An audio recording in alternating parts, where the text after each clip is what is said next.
Once the land was rich and full of life. In those days, the fields were their lifeline, their food, their trade, their very hope for tomorrow.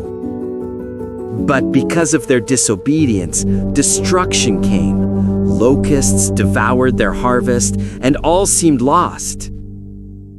When the crops died, so did their joy. Then the people remembered their God and fell to their knees, crying out for mercy.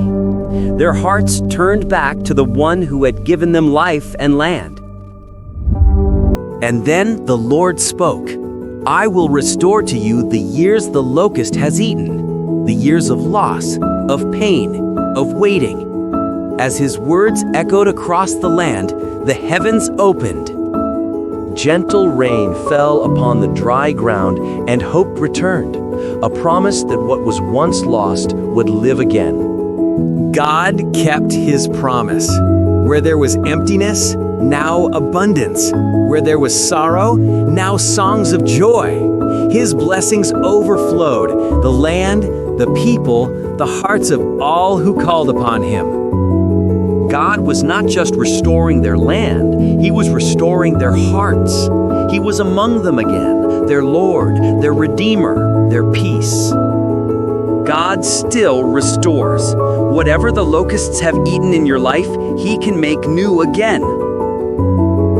Joel chapter 2, verses 25 to 27.